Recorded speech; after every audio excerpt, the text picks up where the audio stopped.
Bienvenidos al primer capítulo de la temporada de la Concepción de Letras, programa que busca relevar y dar a conocer el trabajo de mujeres ligadas a la escritura en diversos campos o ámbitos, desde la academia, las artes, la poesía, la literatura, la ciencia, cualquier tema afín que esté convocando a esta práctica en nuestra ciudad.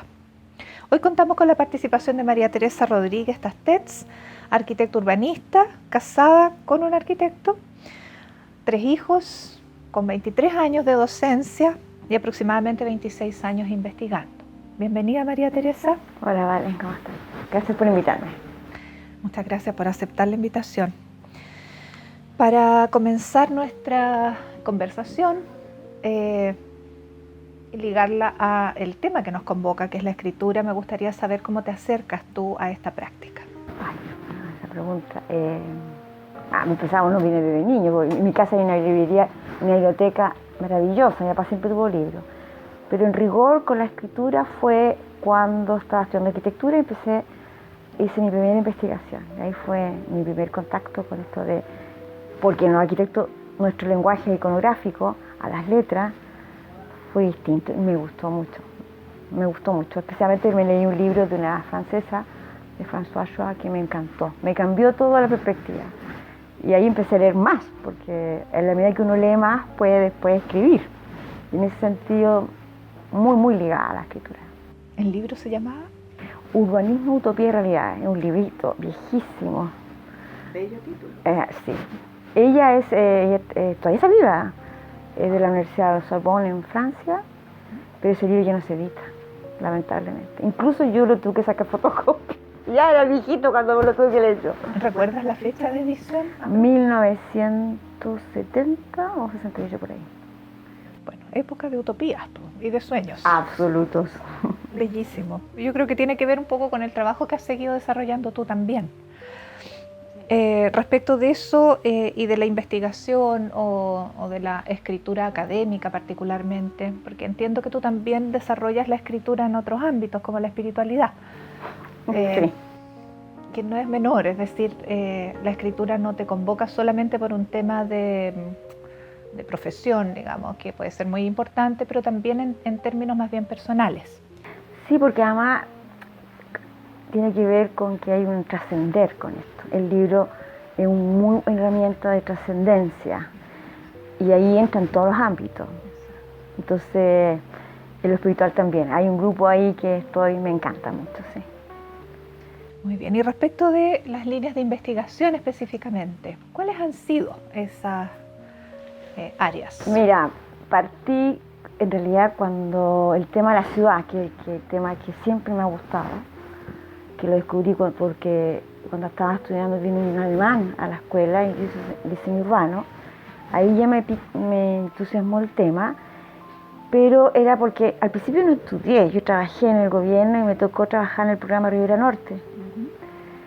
Y esos 5 años tuve aproximación, porque cuando uno está en la parte pública era otra época, la democracia, llegaba un texto y ahí empecé. Recién comenzando.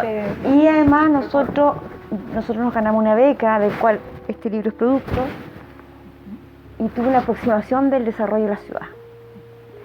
Entonces ahí me empezaron a preguntarme, me empecé a preguntar cosas. Estamos hablando de los primeros años de los 90. Sí, y ahí fue, por ejemplo, ahí me interesó el tema territorial, el tema especialmente de la ciudad contemporánea, la movilidad urbana también, porque la beca fue en Dinamarca, en Copenhague, y es otra realidad muy distinta. Estoy hablando del año 90, que ya había sistema de pago, que aquí el Transantiago, ese ya existía hace años. Entonces toda una dinámica, y decía, ¿por qué nosotros no podemos tener? Y eso al confrontarme con esa realidad, me pregunté mi realidad. Y bueno, el laboratorio principal de trabajo que me vi fue esta propia ciudad, porque Concepción tiene mucho. Y otro elemento que también empezó a aparecer, el relieve, estos elementos geográficos, el río, la laguna, el mar, la cordillera.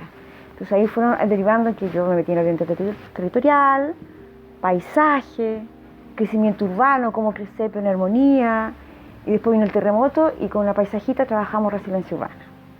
Más o menos estoy en eso ahora, definitivamente. cómo defines esta resiliencia urbana? ¿O definirías? Mira, en realidad hay varias concepciones de resiliencia.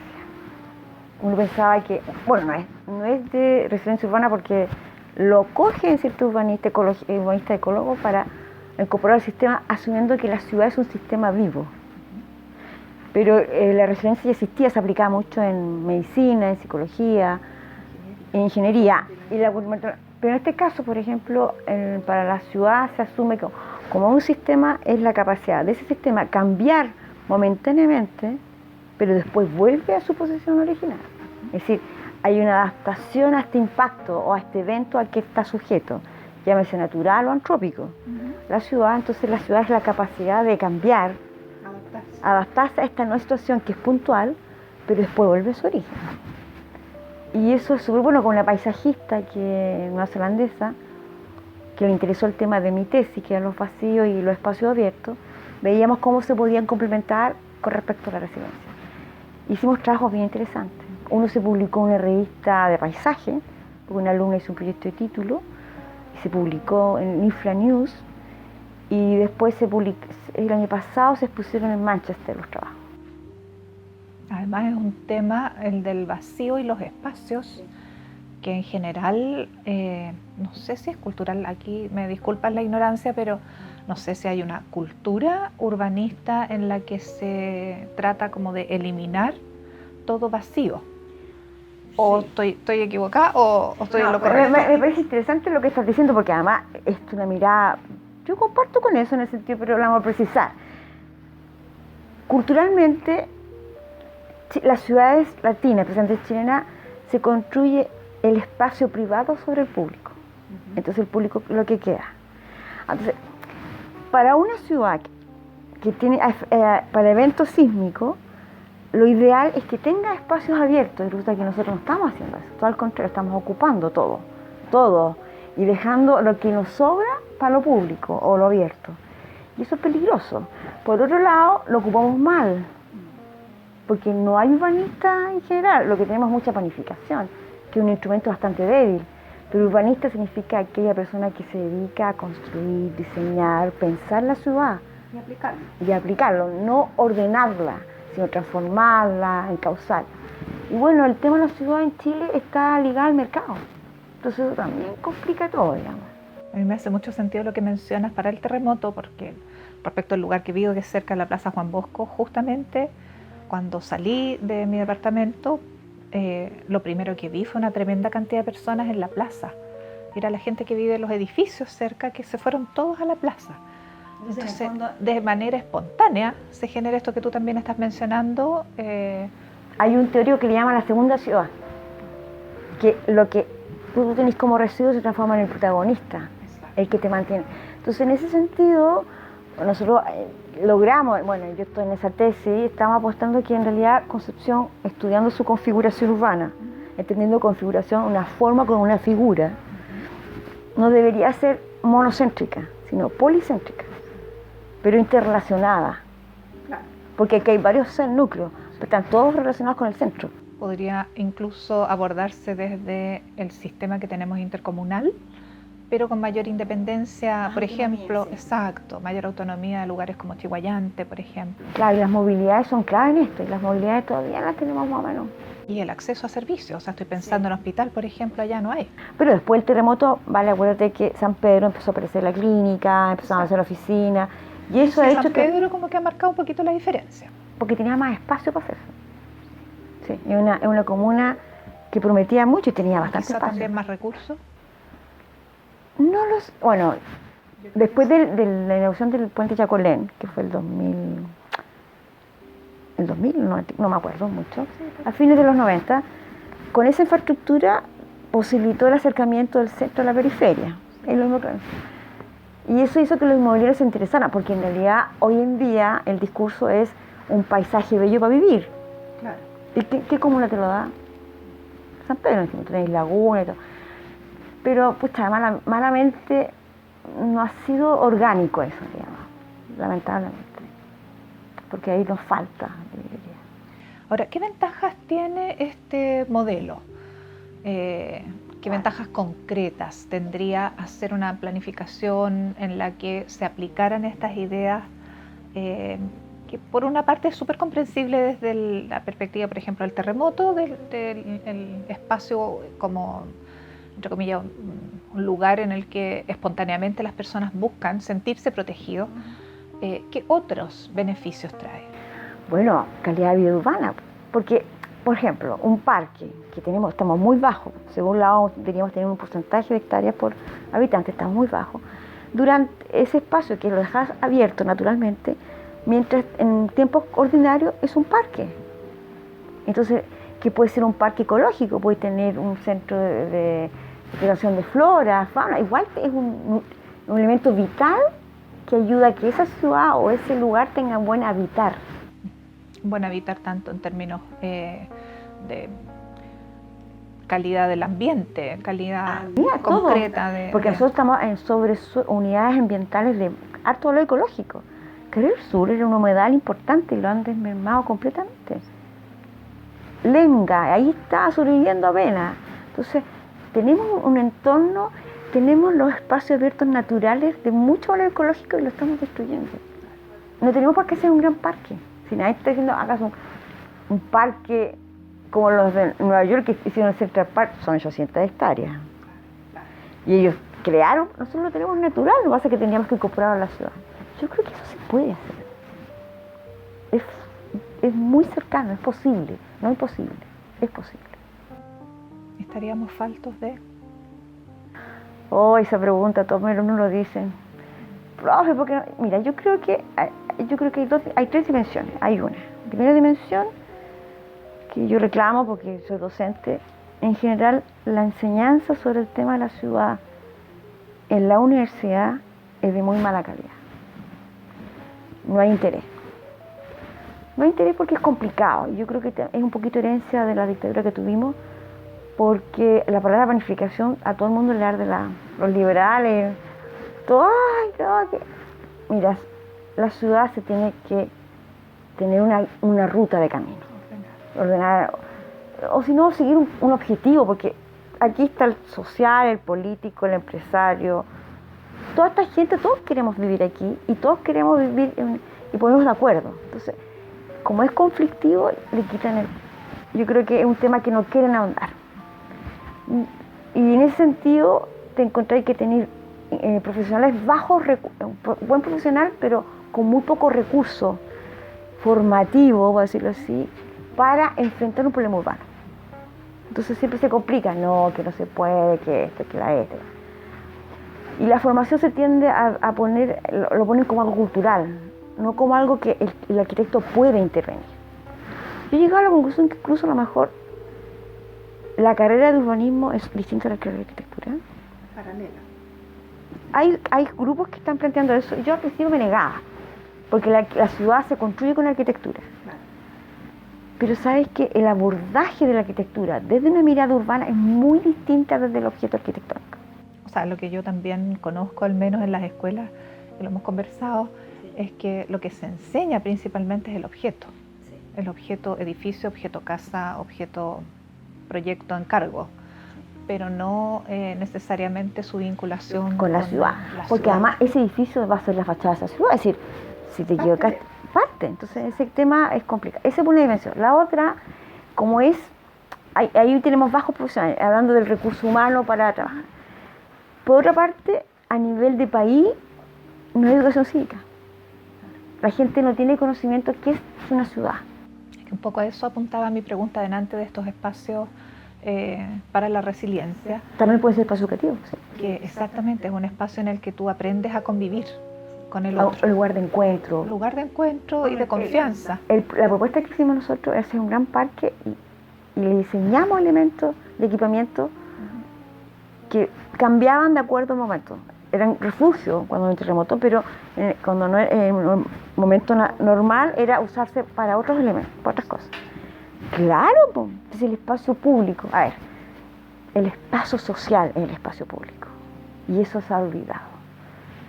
Entonces, esa es una dimensión, la educación, la formación de profesionales. La otra, la poca voluntad política.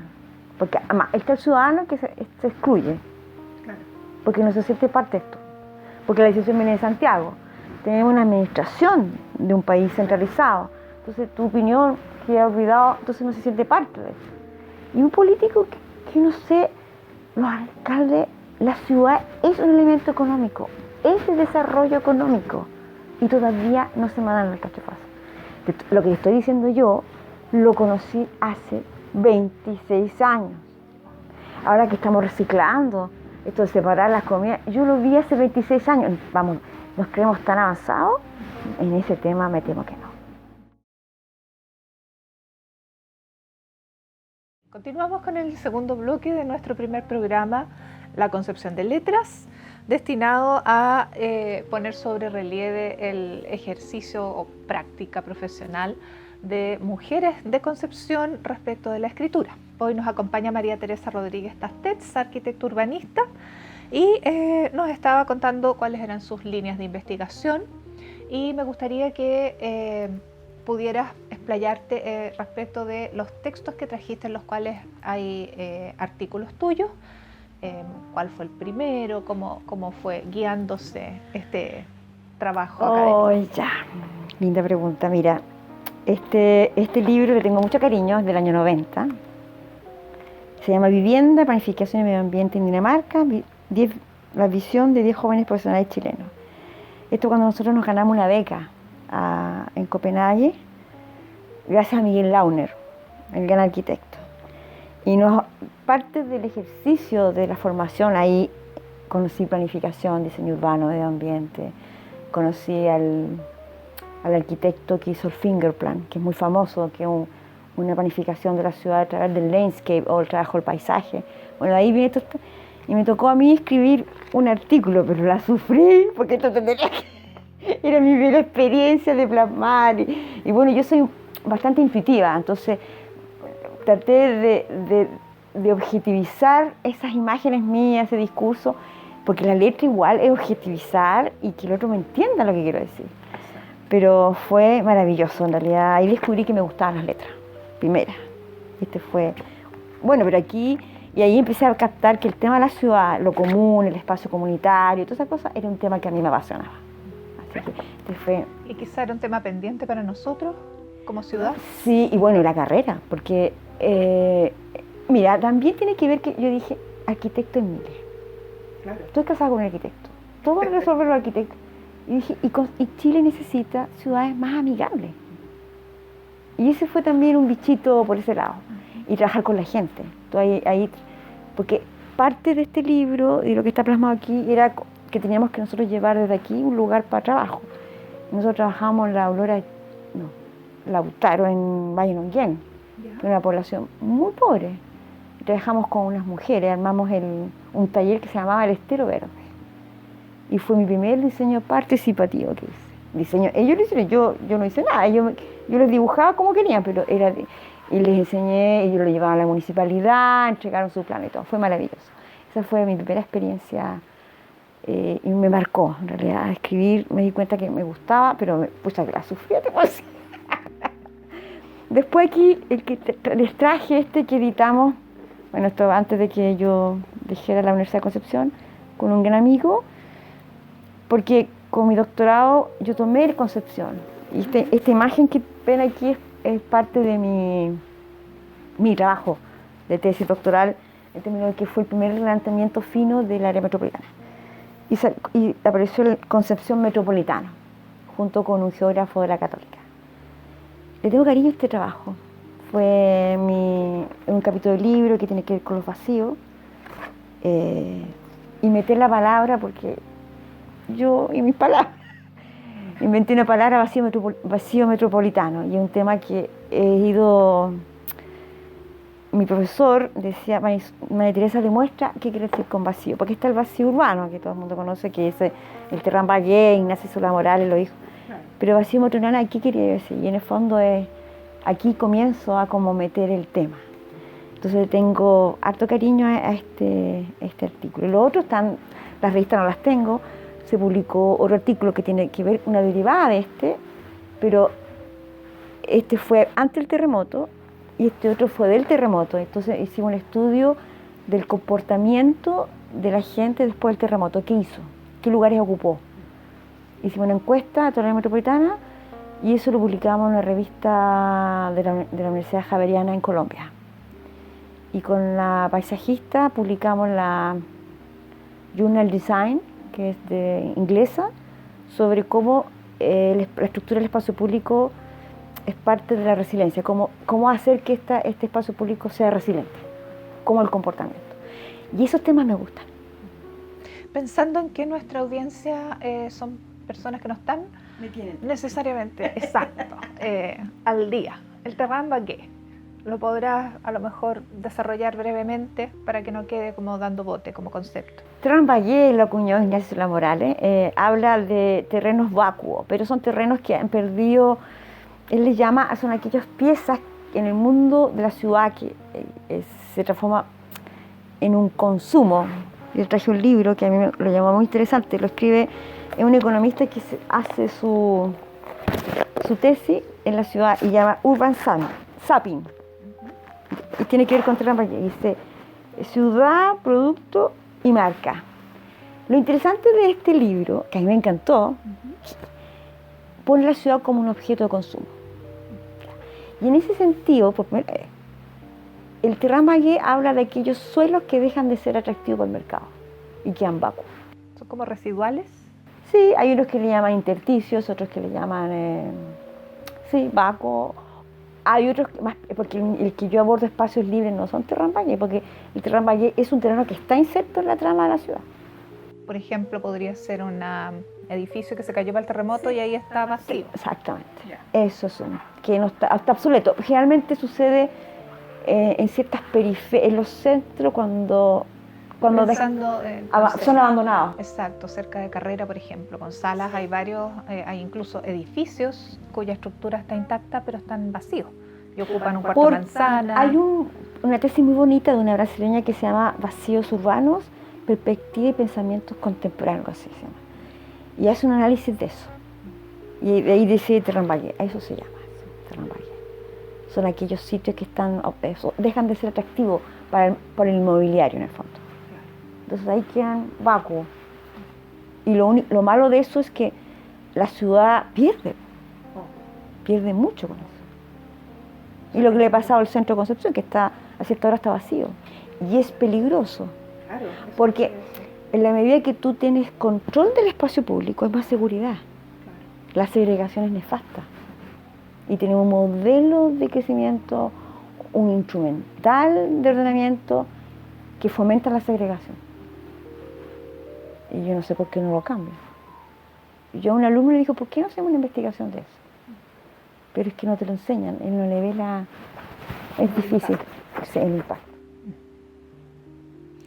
En esa misma línea, tú desarrollaste un espacio en una de las redes sociales, específicamente en Facebook, que se llama Acupuntura Urbana.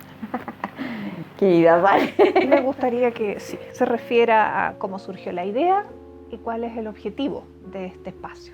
Mira, esa acupuntura ha sido un amor y odio al mismo tiempo, porque hay que mantenerlo actuado. Sorpresa, nunca he usado los medios de redes sociales. Partió porque, me desvincularon de la Universidad de Concepción. Yo ya llevaba un trabajo muy bonito, estaba haciendo el taller de planificación urbana, entonces había logrado todo un circuito de generación de cosas. Y quedé, todo ese trabajo intelectual, ¿dónde lo plasmaba? Y yo quería que siguiera. Y entonces tomé el Facebook para seguir transmitiendo lo que para mí es importante. Hacer de tal forma que la gente usar los medios para que se meta el tema. Si ya es como inventarte tu propia universidad o tu propia cátedra. Sí, una cátedra popular. Popular, sí. Y ahí, juntas lo pensamos también. Michel Onfray lo hace en Francia y tiene esta universidad popular, pero puede ser no necesariamente réplica en el sentido de que él trabaja desde la filosofía, pero sí desde una reflexión más bien seria, no el comentario a la pasada, no. Exacto, dejar inquieto y siempre dejar con preguntas, transmitir un poco todo lo que mi saber, porque yo en este minuto, claro, hago unas horas, pero en la universidad no hay espacio para esto. Y yo me tomé el espacio, eso fue. Y ha sido bastante interesante. Ha sido bien acogido además. Sí, no, bastante. Un impacto bien interesante. Además que denota la generosidad que manifiestas tanto en que tu carrera profesional se ha desempeñado en torno a la docencia, principalmente, y no al trabajo particular, específico, que es más lucrativo, cosa que no la estoy cuestionando, sino que sí, exacto, objetiva. Y antes de cerrar o de ir terminando, me gustaría saber, porque creo que tiene que ver con lo que estamos conversando, de esta generosidad en el hacer, que aquello que uno hace trascienda.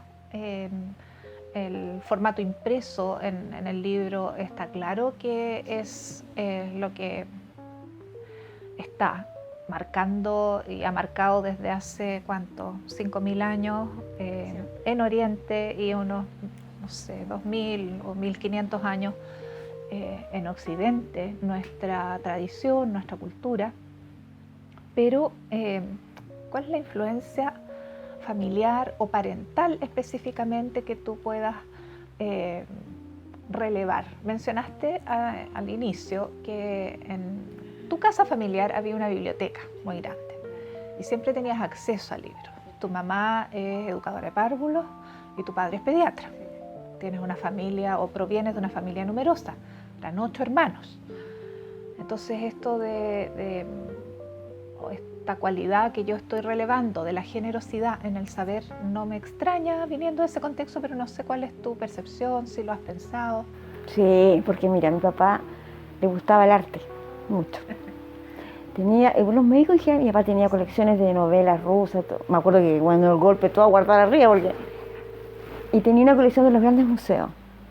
Y yo siempre de mi familia, fui bastante pava cuando y me encerré en esa biblioteca y me ponía a mirar los museos. O sea, para la media. Digamos. Claro, en vez de estar jugando afuera, estaba viendo eso.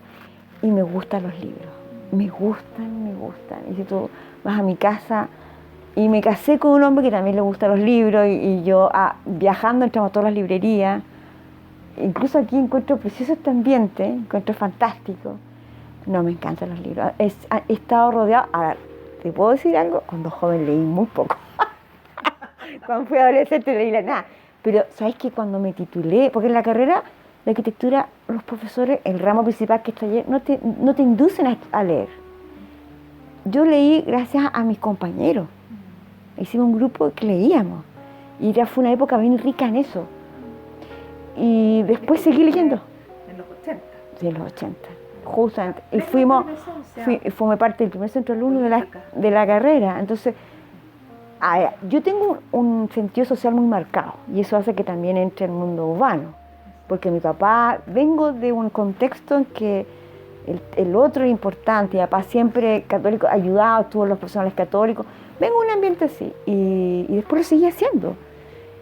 Y además estudié en la Universidad del Biobío, en ese tiempo era la ex técnica, y toda mi hermana era la Concepción, y la otra era el campo, pues entonces yo estaba con los mecánicos. No, mira, y ahí descubrí el libro, me encanta. Yo soy ratona de biblioteca, y me gusta saber, aunque alguien me preguntó, Tere, ¿qué te gustaría hacer? Si hiciera un postdoctoral, a Harvard, urbanismo paisajista, me encantaría. Pero me preguntó, ¿pero lo podrías aplicar? En Chile no. Ya me cuesta aplicar lo que ya sé. Claro. Pero lo haría porque a mí me gusta. Claro. O sea, el postdoctorado yo creo que ya el magíster es como un lujito, el doctorado es un lujazo, el postdoctorado es para puro disfrutar. Bien, te agradezco enormemente la disposición. Reitero la generosidad que se nota en tu ejercicio profesional, en tu vida. Y en querer compartir con nosotros y en este nuevo espacio que estamos creando en esta concepción de las letras femeninas, además para hacer también extensivo o masivo a otras personas que no necesariamente tengan alcances a estos temas y a estas discusiones. Muchas gracias, María Teresa. No, gracias a ti, lo felicito, un muy buen espacio, lo felicito realmente. Un millón de gracias por invitarme. Estimados televidentes, los esperamos en nuestro próximo capítulo para seguir conversando sobre estos temas locales, pero desde nuestra perspectiva femenina.